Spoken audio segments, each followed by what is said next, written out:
سارے ہی نبیوں نے انکار کیا۔ اللہ پاک کی قدرت سے سب کچھ اور ہر طرح ہو جانے کو سارے ہی نبیوں نے بتلایا، اور اللہ پاک کی لامحدود قدرت سے فائدے حاصل کرنے کے لیے انبیاء علیہ السلام نے اعمال کے طریقے بتلائے۔ وہ اعمال بتلائے جن اعمال پر اللہ رب العزت راضی ہو کر دنیا میں بھی کامیابیوں کے دروازے کھولتے ہیں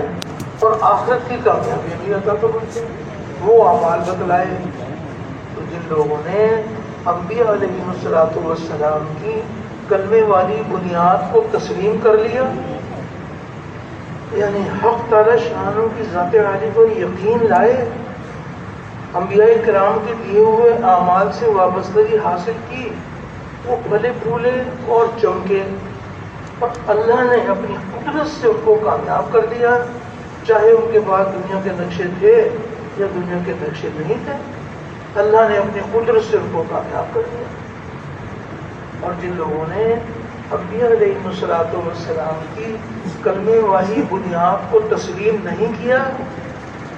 یعنی حق تعالی شانوں کی ذات عالی پر یقین لانے کی بجائے اللہ کے غیر پر یقین کیا، جی چاہی زندگی گزاری، تو اللہ پاک نے اپنی قدرت سے ان کو ہلاک اور برباد کر دیا، چاہے ان کے پاس دنیا کے نقشے تھے یا دنیا کے نقشے نہیں تھے، اللہ نے ان کو ہلاک اور برباد کر دیا۔ اور سب کے آخر میں سب کے سردار حضرت محمد صلی اللہ علیہ وسلم کو اللہ رب العزت نے اسی کلمے کی بنیاد پر اٹھایا، جس کلمے کی بنیاد پر پہلے انبیاء علیہ السلام تشریف لائے،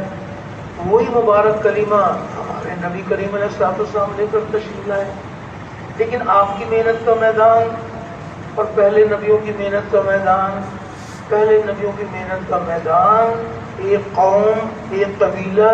ایک شہر، ایک گھر، اور خاتم الانبیاء کی محنت کا میدان ایک قوم، ایک قبیلہ نہیں ہے، ایک شہر، ایک بر اعظم نہیں ہے۔ آپ صلی اللہ علیہ وسلم کی محنت کا میدان تمام عالم بھر کے انسان اور قیامت تک آنے والے سارے انسان ہمارے نبی کریم صلی اللہ علیہ وسلم کی محنت کا میدان قرار دیے گئے۔ آپ کی محنت اس قدر جامع محنت ہے کہ تمام عالم بھر کے انسان اور قیامت تک کے آنے والے سارے انسان۔ تو نبی کریم صلی اللہ علیہ وسلم کو اللہ رب العزت نے جس قدر محنت کا میدان وسیع عطا فرمایا، اسی قدر عملہ بھی وسیع عطا فرمایا، اس قدر وسیع عملہ عطا فرمایا کہ جو بھی ایمان لے آئے، شہر والے ہوں یا دیہات والے ہوں، پڑھے لکھے ہوں یا ان پڑھ ہوں، مرد ہوں یا عورتیں ہوں، جو بھی ایمان لے آئے اور نبی کریم صلی اللہ علیہ وسلم کی دعوت والی محنت میں شامل ہو جائے۔ نبی کریم علیہ السلام نے شروع ہی دن سے تمام طبقات کو اپنے والی محنت کے ساتھ جوڑا، ہر مسلم کو کلمے کی آواز لگانے والا بنایا۔ تو حق تعالی شان نے آپ کے آخری نبی ہونے کی بنا پر نبیوں والا کام آپ کی پوری امت میں منتقل کیا گیا ہے، اور امت کی ذمہ داری ہے اور پوری کی پوری امت کی ذمہ داری ہے۔ یعنی جس مبارک کام کے لیے حق تعالی شان نے خاتم الانبیاء کو مبعوث فرمایا، اسی مبارک کام کے لیے آپ کے ساتھ ایک امت کو بھی مبعوث فرمایا، امت مبعوثہ۔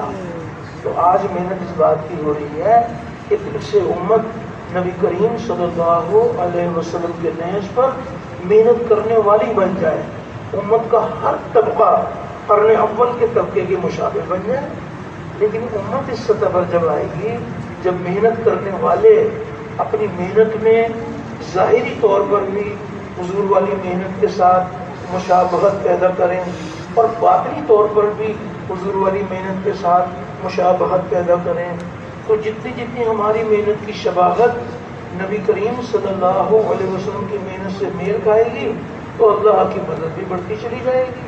کام تو اللہ کی مدد ہی سے ہوتے ہیں۔ تو نبی کریم علیہ السلام کو اللہ رب العزت نے جس محنت کے لیے چنا ہے، آپ کی پوری امت، اللہ جل شانہ نے آپ کی پوری امت کو آپ کے کام میں شامل فرما دیا۔ اور یہ ذمہ داری کوئی اپنے طور پر ہم نے اپنے کندھوں پر نہیں لی، بلکہ یہ ذمہ داری حق تعالی شان نے ہمیں عطا فرمائی ہے. اپنے طور پر اگر کوئی ذمہ داری قبول کر لیں تو اس کی کوئی قیمت نہیں ہے. ذمہ داری تو وہ ہے جو حق تعالی شان اپنی قدرت سے عطا فرمائے. اللہ رب العزت نے ارشاد فرما رہے ہیں جس کا مفہوم یہ ہے کہ اے میرے حبیب آپ کہہ دیجئے کہ یہ ہے میری راہ کہ میں لوگوں کو اللہ کی طرف بلاتا ہوں اعتماد کے ساتھ, یقین کے ساتھ, اور میرا بھی یہی راستہ ہے اور جس نے میرا اتباع کیا اس کا بھی یہی راستہ ہے. یہ تو حق تعالی شان نے ہر امتی کو حضور صلی اللہ علیہ وسلم کی محنت میں شامل فرما دیا. اس مبارک محنت میں سب سے پہلی بنیاد یقینوں کی تبدیلی ہے کہ یقین تبدیل ہو جائے, مخلوق کا یقین دلوں سے نکل جائے, ایک حق تعالی شانوں کی ذات عالی کا یقین دلوں کی گہرائیوں میں اتر جائے, مادی اسباب سے کامیابی کا یقین دلوں سے نکل جائے, نبی کریم صلی اللہ علیہ وسلم والے عملوں سے کامیابی کا یقین دلوں میں اتر جائے. تو سب سے پہلی بنیاد یقین کا بدل جانا ہے, اور یقینوں کی تبدیلی کا بڑا ذریعہ یہ مبارک کلمہ اور کلمے کی مبارک دعوت ہے. کلمے کی دعوت کو لے کے پھرنا, اوروں کو پھرنے کے لیے تیار کرنا, اپنے اپنے دل میں اتارنے کی نیت کے ساتھ ایک ایک کے دروازے پر جا کر اللہ کی بڑائی کے بول بولنا, تاکہ اللہ پاک کی عظمت اور کبریائی دلوں کی گہرائیوں میں اتر جائے. تو ایک ایک کے دروازے پر جا کر اللہ کی بڑائی کے بول بولے جائیں کہ اللہ ہی ہمارا مالک ہے, اللہ کے سوا کوئی ہمارا مالک نہیں ہے, اللہ رب العزت ہی پالنے والے ہیں, اللہ کے سوا کوئی ہمارا پالنے والا نہیں ہے. وہی درد مندوں کی درد دور کرنے والا, غم زدوں کو راحت رساں, مجبوروں کی پکار سننے والا, بے یار و مددگار کی مدد کرنے والا, ہر اکیلے کا ساتھی, ہر اکیلے کا ہمدم, اور اللہ اتنا قریب جو کسی سے دور نہیں. انسان اکیلا ہے, اللہ تعالیٰ شہرک سے بھی زیادہ قریب, دو ہیں تو تیسرا اللہ موجود. تو اللہ اتنا قریب جو کسی سے دور نہیں, اور وہ ایسا غالب جو کسی سے مغلوب نہیں, اور ایسا پالنے والا کہ اپنے پالنے میں کسی نقشے کسی شکل کا پابند نہیں.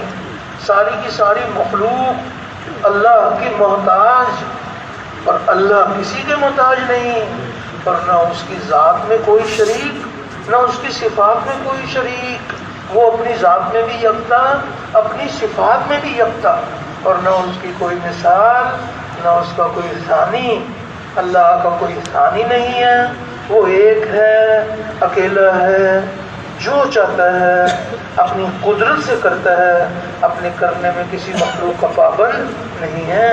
تو اللہ جل شانہ کی عظمت اور کبریائی کے بول اتنا بولیں, اتنا سنیں کہ ہمارے مردہ دل زندہ ہو جائے, اور اس بول کو لے کے پھریں اور اوروں کو بھی پھرنے کے لیے تیار کریں. تو اپنے اپنے دل میں اتارنے کی نیت کے ساتھ اللہ رب العزت کی بڑائی کے بول بولنا. تو حق تعالی شان کی عظمت اور کبریائی اس کا کوئی کنارہ نہیں ہے. اللہ کی بڑائی لامحدود ہے, لامحدود ہے. اللہ کی بڑائی اس کا احاطہ نہیں کیا جا سکتا. اللہ جل شانہ اتنے بڑے ہیں تو ان کے بڑے ہونے کی کوئی حد نہیں ہے. قرآن حکیم میں اللہ پاک نے اپنے بندوں کو اپنی بڑائی سمجھانے کے لیے کیسی پیاری مثال ارشاد فرمائی ہے, تاکہ میرے بندے میری عظمت اور کبریائی کو پہچان لیں کہ اللہ کی بڑائی لامحدود ہے. تو کیسی پیاری مثال ارشاد فرمائی. یوں آتا ہے کہ تمام دنیا بھر کے درختوں کو تراش کر قلم بنا لیں, اور موجودہ سمندر اس کی سیاہی تیار کر لیں, اور 7 سمندر اور اس کی کمک پر آ جائیں, اس کی سیاہی بھی تیار کر لیں. اور جس قدر مخلوقات ہے, سارے فرشتے,